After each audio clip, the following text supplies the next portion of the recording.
És o meu bem-querer, meu mestre, e tudo que tenho e sou. Vem de tua mão, Senhor, que se estende e me abençoa. Mesmo sem merecer, pecador, o mais miserável dos homens que sou, me envolves com teu amor e por isso eu sou mais feliz. É o Espalha pra Geral.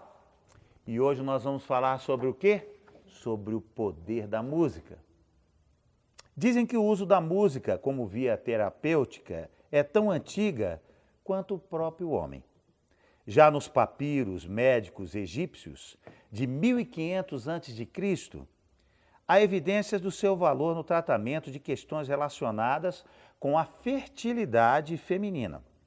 Há também quem questione o argumento de que o corpo humano é capaz de ser efetivamente educado sob o impulso da música. Será verdade que a música tem o poder de restaurar o ser humano com atributos de cura de enfermidades psicológicas e patológicas? Seria capaz de mudar atitudes e destinos de cidadãos? Que poder é esse que a mesma pode ser usada para deturpar e distorcer o gênero humano, fazendo de pessoas pacatas, extremos baderneiros e psicopatas? Você está aqui no Espalha pra Geral. Vem com a gente, vamos falar sobre o poder da música. Senhor, formoso és, tua face eu quero ver, pois quando estás neste lugar, tua graça invade-me, acende a chama, ó Pai, que uma vez brilhou. Vem limpar, brilhar, resplandecer o meu primeiro amor.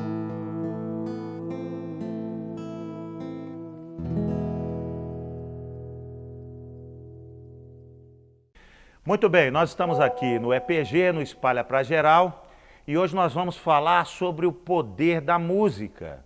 E eu estou com duas pessoas aqui especialíssimas que vieram aqui ajudar a gente nesse programa, que é a Renata e o Eliseu. Estou aqui com a Renata, estou aqui com o Eliseu, e eu queria que vocês dissessem, começando pela Renata, quem são vocês, o que é que vocês fazem, com a profissão de vocês. Fala pra gente, Renata, começa para o pessoal conhecer vocês. Sou Renata Vidal, psicóloga clínica, mãe do Arthur e da Mel. Pois é, e você é o Eliseu? Isso aí, eu sou o pastor Eliseu, sou pastor há 4 anos, sou músico, sou ministro de louvor, sou pai da Daniela, do Matheus e da Larissa. E vai ser vovô? Você é vovô, você é vovô do... E eu já sou. Você é vovô do Vitor, e apesar de ser um rapaz jovem, bonito, já sou avô. Faça o seu comercial. Bom, muito bem. É um prazer estar aqui com você e vai espalhando para geral aí que a chapa vai esquentar hoje. Muito bem, então vamos começar então falando sobre o poder da música. Primeira pergunta que eu quero fazer a vocês, para vocês me ajudarem e ajudarem também as pessoas que estão nos assistindo, é a seguinte: falando da música num âmbito geral, tá? Quero dizer, sem focar a questão religiosa e a questão secular, nós poderíamos dizer que a música hoje se torna uma necessidade na vida do ser humano? Seria possível se viver hoje num mundo sem música? Você se imagina sem som, sem música? Conseguia sobreviver sem... Imagina se não houvesse instrumentos musicais, nós estamos aqui num cenário muito bonito, rodeado de instrumentos musicais, é uma área de músicos, né? E eu pergunto para você, se não houvesse instrumentos, não houvesse nota, som, música, melodia, nada disso, você conseguiria sobreviver?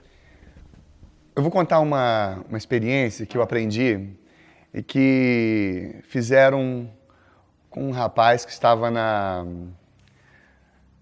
fadado à morte, tinha sido condenado à morte, estava no corredor da morte, e fizeram uma experiência com esse rapaz, justamente falando sobre o som. Entendi. Sobre a experiência de ouvir alguma coisa. E pegaram esse rapaz e disseram para ele, olha, nós vamos fazer uma experiência com você, vamos cortar o seu pulso, e o teu sangue vai... Você tem a opção dele coagular, e você parar de perder o sangue, ou então continuar perdendo sangue até a morte. E nessa experiência que eu tive oportunidade de fazer esse acompanhamento na época, pegaram o rapaz, vendaram os seus olhos, amarraram o seu braço e fizeram um corte superficial no seu pulso. E colocaram uma mangueirinha ao lado do pulso e onde ele pôde escutar pingando aos poucos. Puc, puc, puc. Então aquele som foi trazendo um constrangimento tão intenso na vida daquele presidiário que ele veio a falecer apenas por escutar o som, sem perder uma gota de sangue. Então o poder do som, o poder da música, não interessa, como a Renata diz, não importa o ritmo, não importa a harmonia, mas o ser humano hoje, ele é movido pelo que ele ouve. Então, desde quando a criança nasce, quando a mãe começa a cantar Nina Neném, ela vai crescendo baseado naquilo que ela ouve. Então, eu acredito que seja para uma realidade transcultural, independente de religião, que é impossível hoje uma pessoa não conseguir viver sem música. Muito bem, pegando esse gancho seu aí, vamos a uma outra pergunta. Quando se ouve uma música, independente do ritmo ou do estilo, quais as reações visíveis numa pessoa, né? Que você percebe nas atitudes dela quando ela está ouvindo a música, né? Ela tem reações ou não? Você consegue ver alguma diferença? Muda as atitudes naquele momento? A gente estávamos até falando aqui em off, exemplo, uma repartição de trabalho, né? Então nós estamos ali sem música. Aí no dia seguinte instalam um sistema de som, né? E botam aquela música ambiente, instrumental, né? naquele ambiente. Vocês acham que vai haver mudança? Há mudança? E que tipo de mudanças, de repente comportamentais, podem acontecer no ser humano se ela ouvir música no lugar do silêncio, né? Existem muitas pesquisas hoje voltadas para essa influência. Então, a mudança, ela fisicamente acontece. Pressão sanguínea aumenta ou diminui dependendo do ritmo. Ok. O estresse, né, emocionalmente, a respiração da pessoa, ou ela vai ficar mais ofegante ou ela vai acalmar pelo estímulo musical, do som. E emocionalmente também as pessoas falam do bem-estar que elas sentem, ou elas ficam mais aceleradas, mais agitadas ou até motivadas também. Então, fisicamente é possível alterar biologicamente, eu estou falando certo? Biologicamente, a pessoa quando ela ouve música? A gente não consegue separar, né, o físico do emocional. Nós somos um só, um conjunto. Sim. Então ela influencia, o ritmo vai influenciar tanto fisicamente quanto emocionalmente. Essa sensação de bem-estar. Se a pessoa está muito estressada, né, as pesquisas comprovam da declaração da pessoa do que ela está sentindo, quanto monitorando o corpo mesmo. Você que trabalha com música e mais música ao vivo, que você toca com a turma, como músico e como pastor. Por exemplo, quando você toca uma música mais calma e quando você toca uma música mais agitada, qual o tipo de comportamento, quais reações que você consegue perceber na plateia quando isso acontece? Então, a reação, antes dela acontecer do lado de fora, ela primeiro acontece dentro do músico. É algo que sai de dentro para fora. Então, o estado de espírito do próprio músico, né, daquele que está transmitindo a música, ela já cria Uma mudança. uma mudança. Tanto que grandes compositores, grandes composições, elas foram baseadas geralmente no estado emocional momentâneo de cada compositor. Então, o primeiro a ser transformado biologicamente seria Quem aquele transmite. que faz. Exato. E aquele que recebe? Aquele que recebe, eu vou falar por uma experiência própria, a gente viaja muito e eu sempre fui muito, antes de ser cristão, eu sempre fui muito de balada, de sair de noite. E às vezes estava tranquilo dentro do meu carro, voltando de viagem de algum lugar, e por acaso sintonizava o rádio em alguma rádio, e de repente a música que estava tocando ali me estimulava a frequentar um determinado ambiente. Ah, é? Sem dúvida. E eu tenho certeza que você, que está nos vendo, não é diferente. A música, de repente o ritmo da música, ela tem a capacidade de te fazer chorar ou até mesmo de levar a tua autoestima. Então isso não aconteceu comigo apenas uma vez, mas foram várias vezes. Você sintonizar numa determinada rádio ou determinado CD, você começar a escutar a música, ela tem o poder de te levar em algum determinado lugar. Mas como é isso? É até uma pergunta que eu fiz aqui. Ó, existe poder na música para destruir a vida de uma pessoa? Vou pegar esse gancho com você mesmo, depois eu passo para a doutora Renata. Existe algum poder de destruir, um poder na música, de destruir a vida da pessoa pelo conjunto da obra, do ritmo, da letra, da melodia, da harmonia? Ela é capaz de encaminhar alguém para fazer coisas erradas e ruins?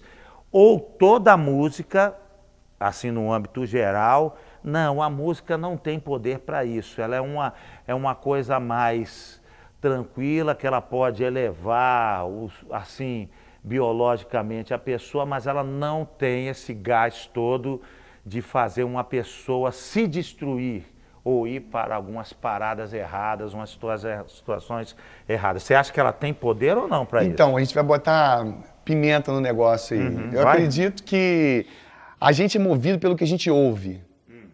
Nós estamos falando português aqui porque um dia os nossos pais, que nos ensinaram, vivemos aquele convívio, não precisamos aprender uma outra língua, aprendemos português naturalmente. Sim.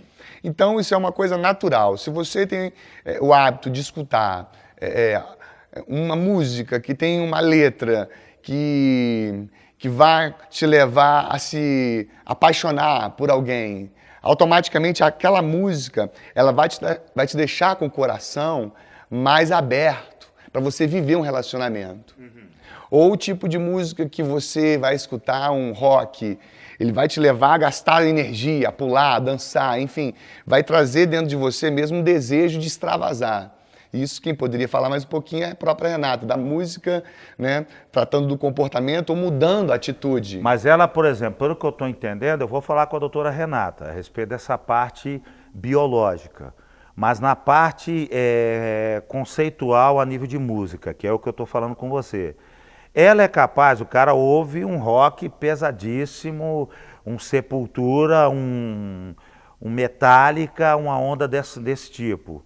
Essa música é capaz de autodestruir uma pessoa por causa do estilo dela, é capaz de levar a pessoa a ter atitudes erradas? Eu acho que sim, eu tenho certeza que sim, porque como eu estava falando com você agora há pouco, eu tinha a minha família, a minha esposa, os meus filhos, mas movido naquele momento por uma música e uma imaginação, eu acabava frequentando uns lugares onde eu não deveria ir. Eu posso, independente de ser pastor, independente de de falar aqui em nome de uma religião, não é o nosso objetivo, mas falando de um pai de família, entendeu? Porque música, ela marca muita gente. né? Eu tenho certeza que isso é o seu caso, é o caso dela, é o caso seu também. Uma música que você viveu uma paixão intensa, talvez na sua juventude, e aquela música nunca mais saiu da sua cabeça. Aí, posteriormente, você escuta a música novamente, você se recorda daquele momento, você se recorda de um sentimento, é algo que não foi dissipado, não foi destruído, mas a música, ela teve o poder de trazer à sua memória aquilo que estava lá escondido. Então ela é capaz de levar você... Ela é capaz. Doutora Renata, vamos lá. Na parte biológica, pelo que o Eliseu estava falando com a gente, o pastor Eliseu, a música ela pode ter esse poder, mas de maneira científica, né, comportamental, de maneira psicológica, ela é capaz de criar esse tipo de mudança, de transtorno a ponto de destruir uma pessoa? Eu acredito que sim. Se a gente afirma na musicoterapia que ela traz o bem-estar, dependendo do som, do ritmo, ela também pode trazer um mal-estar. Né? E algumas músicas são mais melancólicas. A pessoa, quando já está assim, triste para baixo, ela escuta, ela sente mais vontade de chorar, ela fica mal. Então, assim, porque junto com a música vem a letra, né? Tem um contexto, às vezes, não é só o ritmo. Então, que letra é essa? O que ela está falando? O que ela está influenciando a pessoa? Alguns grupos, os adolescentes, né? Tem alguns grupos, por exemplo, uma rave.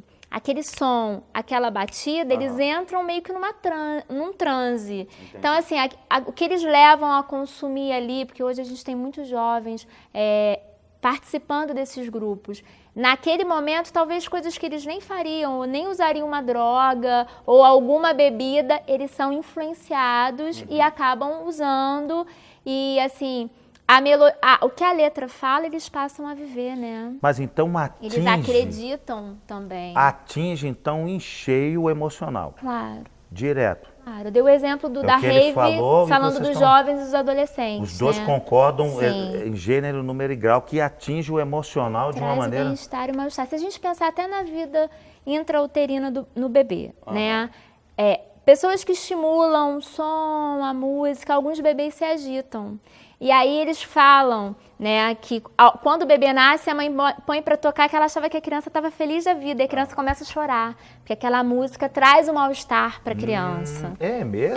Então a mãe brinca assim, falando, nossa, mas eu colocava porque eu achava que estava mexendo porque estava feliz, era um estímulo. E não, então o som ele traz tanto essa parte do bem-estar, da alegria, da calma, como também afeta negativamente o ser humano. A música pode suprir e atender necessidades físicas, emocionais, mentais e sociais do indivíduo? Em cada área, como ela pode agir? Você quer saber?